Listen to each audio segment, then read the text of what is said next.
What is going on, YouTube? So coming back today with my next really free agent news reaction video.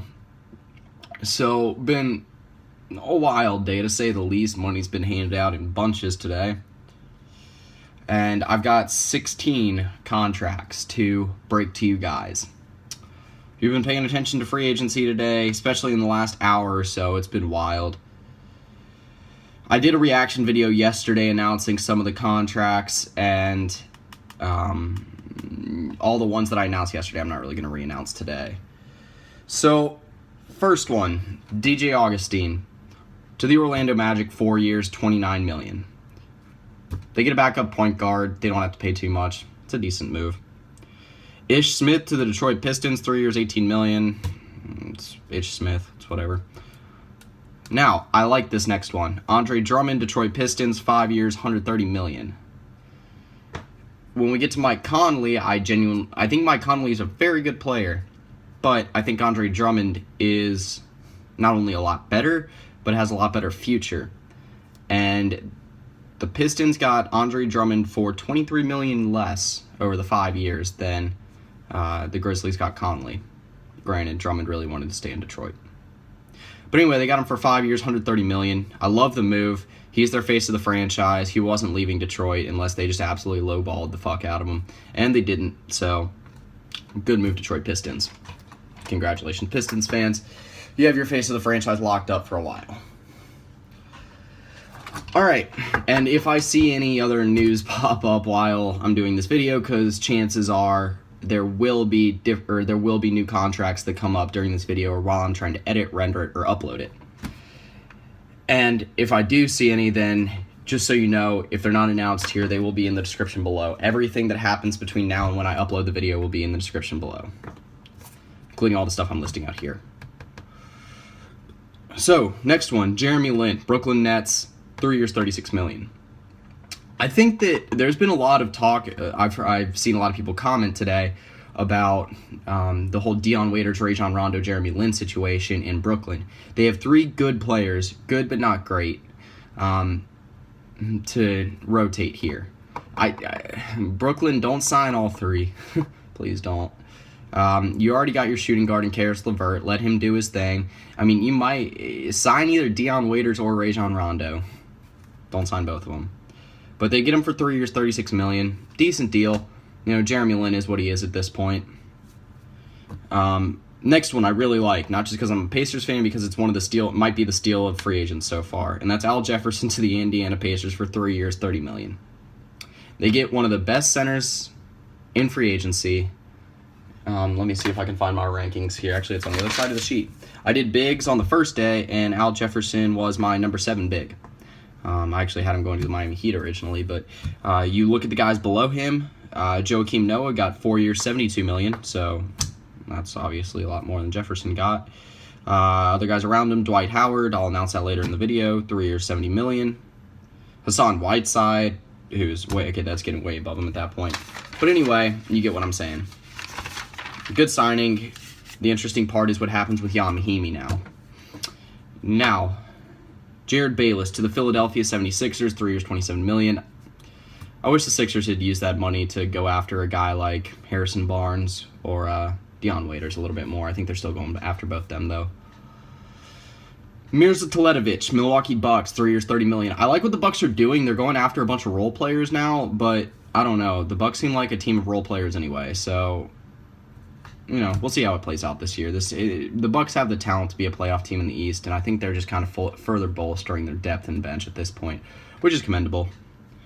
Chandler Parsons, Memphis Grizzlies, 4 years, $94 million. This is intriguing to me because you look up and down the Grizzlies starting lineup now, and it's actually pretty impressive.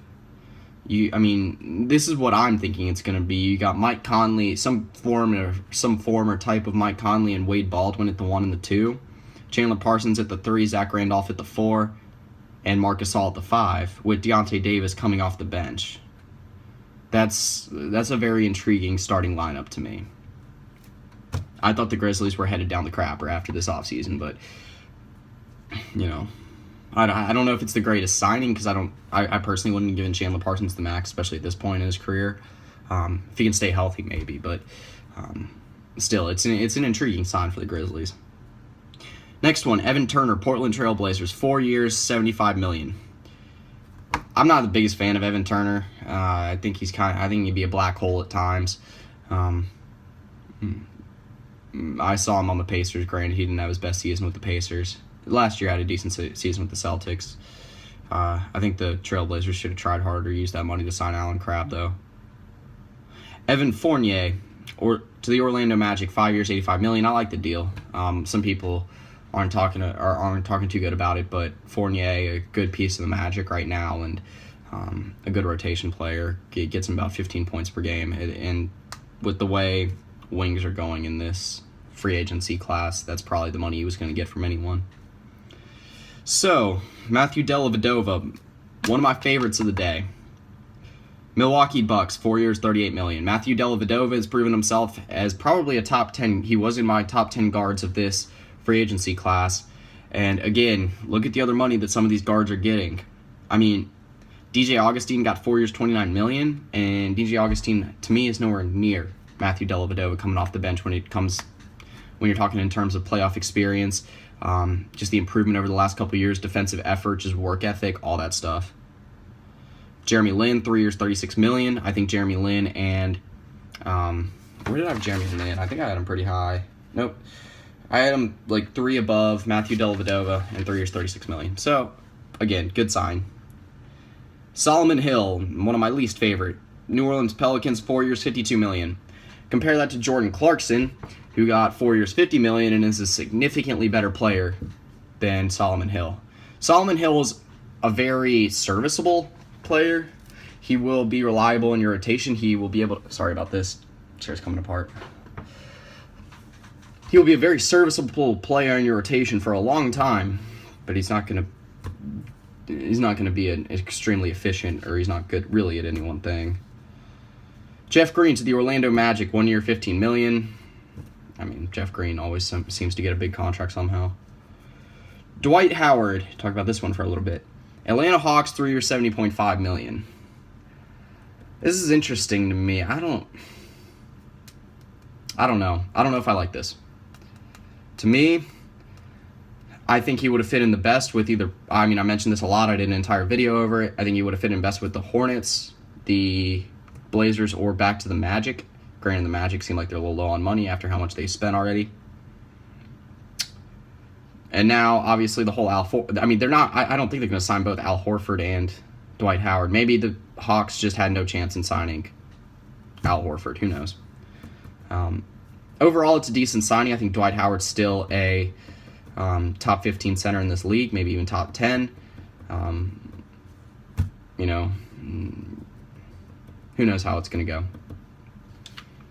Mike Conley, Memphis Grizzlies, 5 years, $153 million. This kind of surprised me. I didn't think kind of leaves me speechless that Mike Conley now owns the richest contract in NBA history. Again, not saying Mike Conley's a bad player at all. He's definitely a top 50 player in this league. But he's top 50. He's not top 20. You're pushing it when you're saying top 30, maybe top 40. I give him top 40. Here's the thing with Conley. The Grizzlies needed to hang on to him. For the Grizzlies right now, I think you give it the last push you can for these last 3 to 5 years with the core you got. And then if it's not working after that, you move forward with a core of... what I like from this draft right now, and Deontay Davis and Wade Baldwin. I think I've mentioned this over and over and over again. I love their draft. And to finish it off, very uneventfully, you got Daryl Arthur at 3 years, $23 million. So that pretty much wraps it up for at least this portion of today's contract news. I'll probably come back later tonight with another reaction video if there's like a lot more stuff going down today. I mean, I'm assuming there will be. If KD does anything today, then I don't know. He met with the Warriors. I'm assuming most of you guys heard about that, though. Seems like KD thinks it went well, but the Warriors aren't really sure how he responded. I still think that the Thunder are the heavy favorites, but I think it ends today the same way it started yesterday, where the Thunder are the favorite with the Warriors still having a decent chance. Anyway, that's pretty much it. See ya.